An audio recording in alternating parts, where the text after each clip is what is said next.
بسم اللہ الرحمن الرحیم۔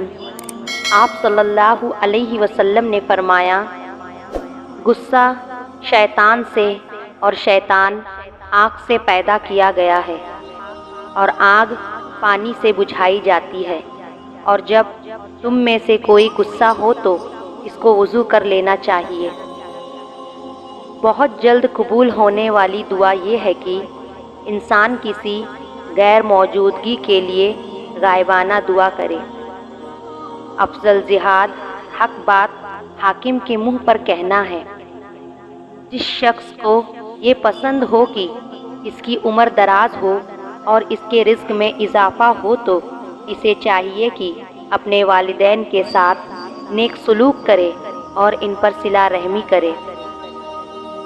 کسی شخص کے دل میں ایمان اور حسد اکٹھے نہیں رہ سکتے۔ ایماندار وہ ہے جس سے لوگ اپنے مال اور جان محفوظ سمجھے۔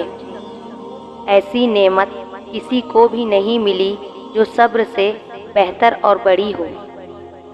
3 آدمی ایسے ہیں جنہیں اللہ تعالیٰ روز قیامت دیکھے گا بھی نہیں۔ پہلا، والدین کا نافرمان، دوسرا مستقل شراب پینے والا، تیسرا احسان جتانے والا۔ 2 آدمیوں کے درمیان صلح کروا دینا صدقہ ہے۔ انصاف کی ایک گھڑی سالوں کی عبادت سے بہتر ہے۔ جو شخص اللہ سے ڈرتا ہے وہ بدلہ نہیں لیتا۔ اپنی کمائی پاک رکھو، تمہاری دعا قبول ہوگی۔ کھانے کا گرا ہوا ٹکڑا دسترخوان سے اٹھا کر کھانا اولاد میں خوبصورتی، رزق میں برکت اور تکبر ختم کرتا ہے۔ ایک وقت آنے والا ہے جب لوگ نیکی پر شرم اور گناہ پر فخر کریں گے۔ اللہ تعالیٰ سے ایسی حالت میں دعا کیا کرو کہ تم قبولیت کا یقین رکھو اور یہ جان رکھو کہ اللہ تعالیٰ غفلت سے بھرے دل سے دعا قبول نہیں کرتا۔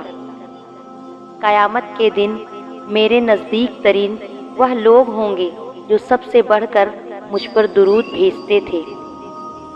اللہ تعالیٰ ایسے شخص کو اپنے عرش کے سائے میں جگہ دے گا جس نے تنہائی میں اللہ کا ایسے ذکر کیا کہ اس کے آنسو جاری ہو گئے۔ جو مومن لگاتار بیمار ہے اس کو بخش دیا جاتا ہے۔